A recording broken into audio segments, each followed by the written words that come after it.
Okay, so we're learning today the beginning of chapter 9, Perek Tes, in Tanya, on page 26. Let me give a brief recap of the first 8 chapters. Basically, in chapter 1, the Alter Rebbe explained what is the essence of the Nefesh Abamis, what's the essence of those animal lusts and drives and indulgences that a person has. In chapter 2, the Alter Rebbe discussed what is the neshama, in the nefesh elikis, the godly soul that every Jew has. What's its essence? That was chapter. So those are 1 and 2. Then in chapter 3 and 4, the Alter Rebbe discussed the faculties of the soul of the nefesh elikis in chapter 3. In chapter 4, he discussed the levushim, the garments, the tools of the soul of the nefesh elikis, and that's chapter 4 and 5. And then in chapter 6, 7, and 8, he discusses the faculties and tools of the nefesh abamis, of the animal drive. Therefore, he speaks all about klipas noiga versus shlosh klipas atmeis, and everything else that goes along with that. So that's really a very brief summary, and to see the flow, how Tanya tackles who the Jew is from the inside. Now, in chapter 9, the Alter Rebbe discusses now, where is the place of the Nefesh Abamis and Nefesh Elikis? Where is it lodged? Until now, he didn't discuss where it is within man. So that's the beginning now of chapter 9. Let's go. Perek Tes. V'hinei mokim mishkin Nefesh Abamis, the abode, the place of dwelling of the animal drive, shemeklipas noiga, of the klipas noiga, of the translucent klipa, b'chol Yisrael, within every single Jew, who belev b'chol smoli. It's in the heart, what we call the left ventricle, the left side of the heart. Shehu moli dam. And Alter Rebbe says that side of the heart is full of blood. It's basically one huge blood vessel. Viksiv, and it's written, ki hadam hu hanefesh. The blood is the soul. So what nefesh are we talking about? The nefesh abam is the animal drive. So the animal drive, Yoini Alter Rebbe says, where is its seat? Where is its house? Where is it housed? Within us, in the heart. And the heart is full of blood. V'lochein, and therefore, kol ha'taivas, v'hispidus, v'kas, all lusts and indulgences, taivas, v'hispidus, and boasting and bragging, v'kas, and anger, v'doimein, and anything that's similar to those emotions, hein belev, they find themselves in the heart. In other words, from being that the heart is the seat of the nefesh abamis, that is the place of taiva. Taiva leads to bragging. In other words, when you want something so badly, you have a taiva for it, and then when you get your taiva, taiva brings on gaiva. Yeah, but that he doesn't. That would be included in vidomehen, in the word vidomehen, similar things. Here he says taiva, hispidus, and kas, and there's an order to these three things. When you have a great taiva, you then brag with your taiva, you boast, you're proud of it. And then when something gets in the way and stops you or tries stopping you from the taiva, you get angry. That's why he says v'taiva, v'hispidus, v'kas. Then he says v'domehen. So I would say, Yoni, that gaiva would be included in the word v'domehen, anything that's similar. So where are all of these emotions? Hein belev, they are in the heart. Then umalev hey mispashtes bechol aguf. From the heart, the taiva and the spidus and the kas, and as you say, the gaiva, extends itself throughout the body, but it begins in the heart. And then the Alter Rebbe points out, not only does it extend itself throughout the body as a generality, v'gam oila lemoach sheberosh, it also ascends to a very specific place called the brain within the head. What is done by the brain? Lachshav ulahara behen, to think about the taiva that the person desires and is proud of. The person now philosophizes about it, intellectualizes about it. It is no longer just an emotion of the heart. The emotion from the heart has, look what he says next, has v'gam oile, it has an aliyah. It elevates itself, lahamoyach shebarosh, to the brain within the head. So this is a very interesting, Hillel, in your work, this is very interesting what the Alter Rebbe says here.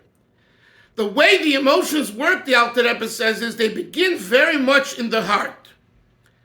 And from the heart, they extend themselves, mispashet, to chol haguf, to the rest of the body. And from kol haguf, they go where? Oila lemoyach sheberosh. They go up to the brain. So it's a 3-step progress. The beginning is in the heart. From the heart, it extends itself to the rest of the body.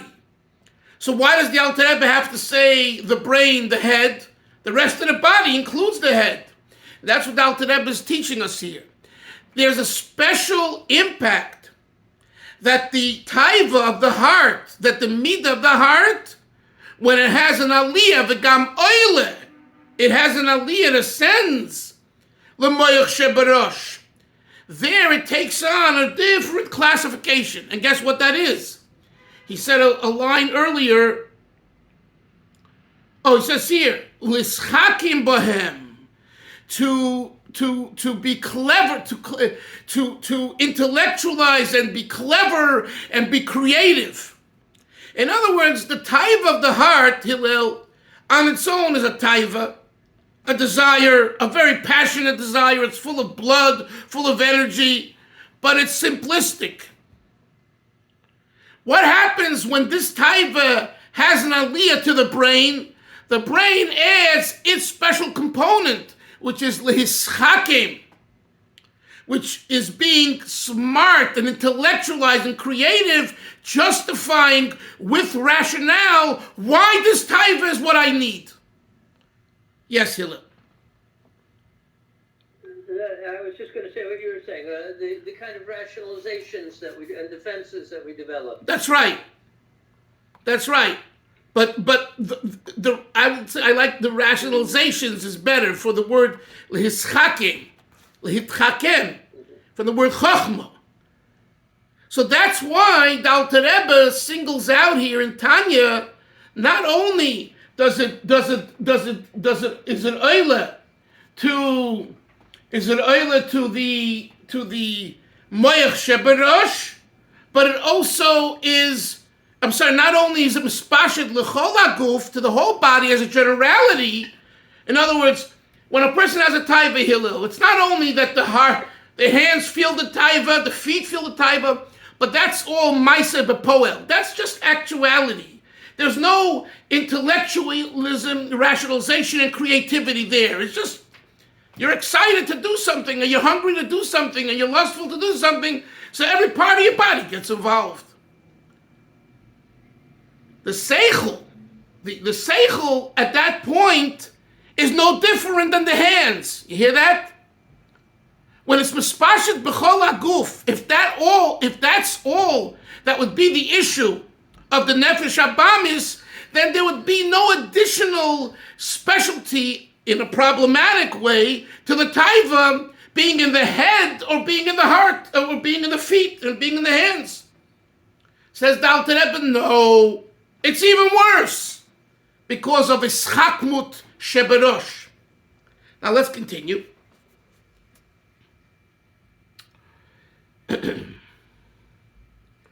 K'moi shehadam, and the Alter Rebbe says, I understand this that I'm teaching you from the blood itself. He says, take the blood. Shehadam mekoyne belev. The blood, its source is in the heart. Umahalev mispashet l'chol levorim. The blood extends itself throughout the body. But there too, v'gam oile l'hamoyach sheberosh. What does this mean? So the pshat over here, Rabbi Yoel taught in Oil L'Moich Shabrosh is that which part of the blood goes to the brain associated with the oxygen, it's the more refined part of the blood. I don't know more scientifically, we would have the doctor say they could probably explain that, but there is kind of two parts to the blood. There is a part that's more coarse and practical, and there's a part in the blood that has more of an association to the oxygen. Hillel, does that make any sense? It makes sense, but I'm not sure. Are you seeing something in these words that says that? Yeah, because he says the word olev. He says the word oile. Okay. Oile. Mm-hmm. Just like before, he says v'gam oile l'moich sheberosh. Here he says too. Look at the words. V'gam oile l'hamoich sheberosh. Almost identical words. What's the pshat? What's the pshat that there's an aliyah to the blood? What does that mean? The blood comes from the heart and goes all over. Dr. Rebbe says no. I mean, at a physical level, the circulatory system has to be independent of gravity, meaning it has to go counter gravity at some time. The blood has to go upward in the body. So that's the way I read it when I first read it. Okay, so the way LaRoche means the blood goes up to the head. So the diuk is but if that's the case, why does it have to say the gam ola if it says before mispashet l'chol haguf kulo? Mispashet l'chol haguf kulo. Okay. So that's why the Rebbe probably explained that Dr. Rebbe is adding something just as before. It's not just the midas have an impact on the body in a midas way, in a practical way, but there's an intellectualism rationalization that is created when it ascends to the brain. So too in the blood, the same lashon oile. Why? Because there's some part of the blood that when it circulates to the brain, it's the refiner part of blood. I don't know more. I don't know, and I would love to know more if anyone has comment on that. Let's go on. However, Mokon Mishkan Nefesh Elikis. All this Hillel and Yoni is where is the seat, the home of the Nefesh Abamis. Now he speaks about the Nefesh Elikis. Where is its home? Mokon Mishkan Nefesh Elikis, the place where the Nefesh Elikis resides. Ubemoichen Sheberosh. It's in the brain and the head. That's its seat. Not its seat is elsewhere in the heart and it goes up to the brain. But the ikar of the nefesh elokis is totally opposite than this home of the. In other words, they have two different home fields. Umisham. We've already established that the makom where the nefesh Bahamas lives is in the leg. Correct. Right in the left chamber of the head. Right. Okay. And now he's talking about the nefesh elokis. And nefesh elokis, yes. Right. Achmokem mishkan nefesh elokis. Where is the seat where the nefesh elokis dwells? Where is its home field? Hu b'moichen sheberosh. It's not in the lev, but rather in the brain and the head. And umisham, and from there, mispashetes l'chol ha'evorim, it extends itself to all limbs throughout the body. And here too he says, v'gam belev b'chol ha'yamoni. And again here you have to ask yourself, Philo, what is he adding? If you say mispashetes l'chol ha'guf, it extends itself all over, the heart is included. So why single it out? V'gam belev b'chol ha'yamoni. And the answer is the next three words. She'ein boi dam. The lev in the heart, right ventricle doesn't have blood of its own because it's only the oxygen there. It gets the blood from the chol ha'smoli, from the left side. So meaning that the moichen sheberosh, which is the seat of the nefesh elikis, not only does it do a kind of an intellectual job on the entire body where everyone's the same, but it has a special impact on the midas. So listen to this. What we're talking about here is not just a midah that comes as an extension of seichel, but the midah itself is not seichel. We're talking about that the tziyur, the particular development of the midah is a seichel-dike one. In other words, this midah isn't just a natural response. It's a midah that's been formed and created through the intellectualism, through the brain. And that's the type of midah you have. And that's what he's saying here. The moyach sheberosh, which is the seat of the nefesh elikis, it creates a midah. Not it allows a midah to come from itself and it just guides it. No, it creates the midah. Now that's a major difference. In other words, the midah of the nefesh habamis is natural. That's why it's animalistic. Because really it's one piece of blood. It's blood, it's emotions. The midah of the nefesh elikis is a nefesh elikis kind of midah. Oh, you're talking about a nefesh elikis kind of midah. That midah has, its DNA is nefesh elikis. The midah of the nefesh habamis, its DNA is nefesh habamis. So there's each midah, each set of midos coming from nefesh elikis versus nefesh habamis are completely different. And you see this. That's why he says she'ein baydam. The blood, and again, we need the doctors to confirm, but the blood that's circulates and kind of created by the oxygen, that's a healthier blood than just the regular blood. I can't explain, but I believe that's what he's saying. That she'ein baydam. What do you mean ein baydam? The right ventricle of the heart is the heart. It has blood. Of course it has blood. But that blood is the blood coming from the nefesh, from the left ventricle that spills over into the right ventricle. But on its own, what's the right ventricle? Ruach chayim, air. Or in our language, oxygen.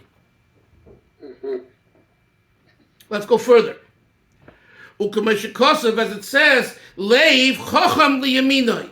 The heart of the chacham, which refers to the nefesh elikis, is to the right. So we see that its abode is the right side.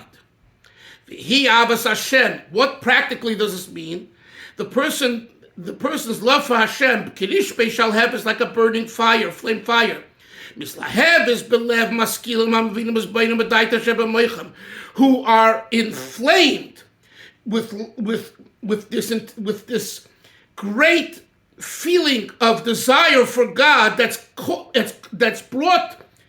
created through their meditating. Maskilim, mevinim, umezbainim. 3 words. Bedaitam, look at the word, with their das, with the focus, asher b'moichem, that's in their brain. Bidvarim hamayrim masa'ava. When they think about things that will elicit and awaken a love for God, and they're misbaining in them, they meditate and reflect on it, that flames up the love. So too, the gladness of their heart, knowing the glory of God and the beauty of His exaltedness, as the eyes of the wise, that are in his head, in the chamber of the brain of Chochma Bina, mistaklim, they gaze because the Malka at the preciousness of the king, vitferes gidulosai, and the beauty of his greatness,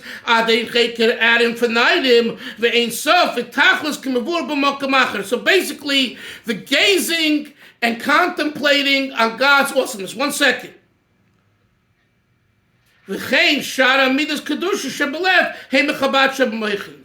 All other holy midos that come about where a person feels such great love for God in this area, in that area, if it's really nefesh elikis, It's created by Nefesh Elikis, and that means it requires Hisbonenus. This is very important.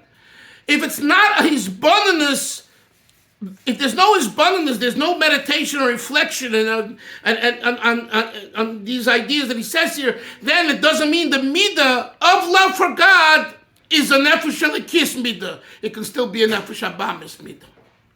That's a very heavy statement. Yes. First of all, I just want to say I think this got to be one of the greatest sentences I've ever read. Which one? It goes on. It's a really long sentence, but it's got so many ideas in it. But I just want to break it down a little bit and understand. Yeah. When he says "V'chein simchas leva b'tiferes Hashem v'hadar ge'oinai." Ge'oina. Kasher. And then I'm just curious. And then he goes on. He talks about the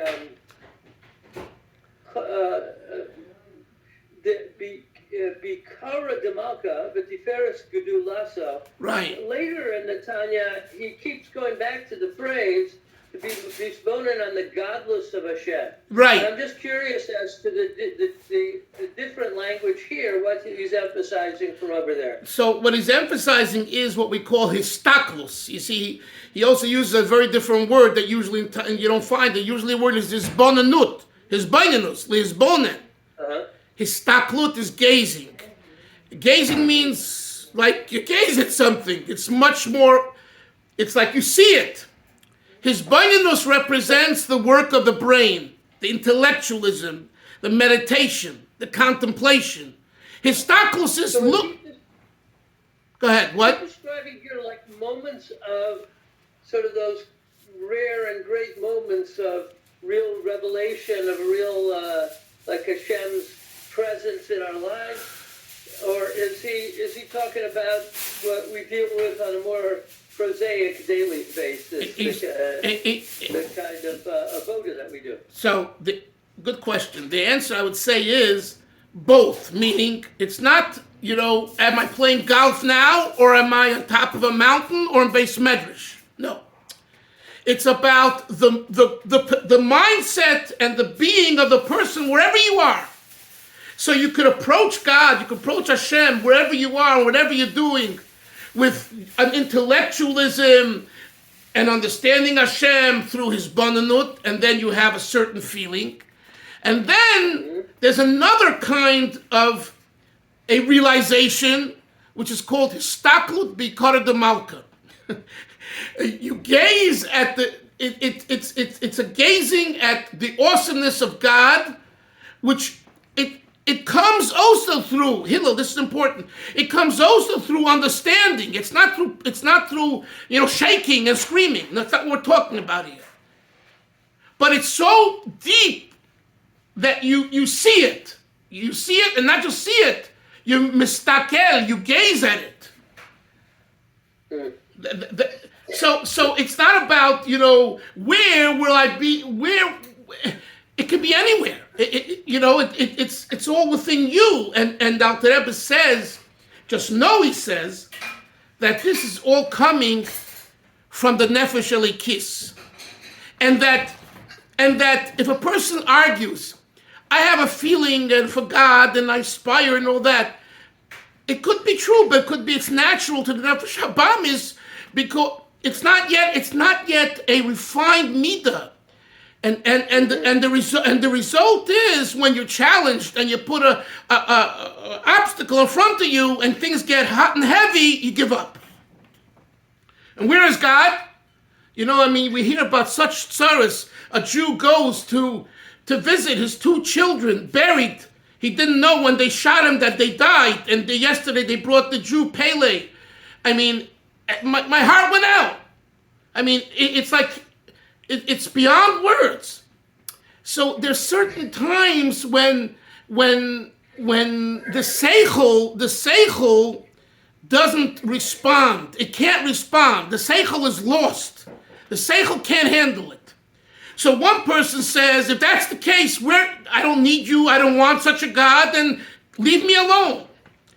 There's another response is, I don't understand, but I know that everything's from you. Why? I don't know why. I don't understand why. And the whole question of why is not the essence of God. It's just a definition of God, a condition of God. It's like Hashem is giving us a candy to make us happy. So he gives us an explanation. And if he doesn't give us the candy, he's not my father. He's not my mother. You understand? So this idea, the more you're mistakel, bitferes gedulosai. So that's why I would say, Hillel, maybe, you asked, is it more practical, prosaic or not? It could be that the prosaic position is a deterrent to this more than the non-prosaic position. The ultimate is to feel it and experience it in the prosaic. When you're eating and you're sleeping and you're dealing with people, to express your nefesh elikis, not your nefesh abamis. That's the ultimate. To have it just in shul or in a mountaintop or face by yourself, big deal. But at the same, no, it is a big deal. But at the same time, it's like big deal. No, okay. So what are you gonna do? Put another check next to your name? Big deal. Of course, the accomplishment is bottom line. Are you a mensch? Like we've discussed, do you behave like a nefesh elikis or you behave nefesh? But at the same time, to develop this feeling, to develop it requires a quietness, a deep sense of concentration, and usually that doesn't come from being on Dizengoff or a Meir Sharem. It just doesn't. Okay? That's niyut. Yeah. Niyut. It's niyut. Yeah. Okay, Chevra, come on time. Tell everyone else. What? Just before you go, I want to ask you one other question. Sure. We'll get you started on another tangent. We'll see how far we get. Okay. I just was curious. Today's the Yahrtzeit of Rabbi Elimelech. Oh yes. Yes. So it's such a big thing in the Hasidic world. I was just curious. I was trying to recall if I knew of any contact between the Alter Rebbe and the Rebbe Elimelech, any stories. No, because I'm not sure if there's a story of Rebbe Elimelech and Nochem. Well, Reb Nochem, his brother, right? Reb Nochem. No. Not Reb Nochem. No. Reb Zusha Anipoli. So he was one of the person who endorsed the Tanya. I would think that there was a spillover to his brother, but Bichlal, they say the tradition is that Zusha and Reb Melech were also different in their, one was traveling more, one wasn't. So I would think that Reb Elimelech went more the Chagas way, the emotional way, and Reb Zusha, although not a Chabad, but it seems to be me that he had more of a leaning that way. So that some people call the Sefer Noam Elimelech the Safran Shel Tzadikim. Yeah. Yes. Sifra Shel Tzadikim. Why? Because he talks very high dargas, very high levels, right? Right. And the Tanya is called Sifra Shel Beinanim because it's for the average person. So it's two different approaches. But I don't remember now. I don't remember. We could look it up, any stories between them. But I would think they knew each other because they were by the market. So what's the question? Well, I do know one other fact, and that's why I'm trying to put all these pieces together. I don't remember which was which. That there was a significant age difference between Rabbi Elimelech and Rabbi Zusha, but I don't remember who was older. I don't remember now. I don't remember. Yeah. Okay. Have a great day, everyone. We'll see you.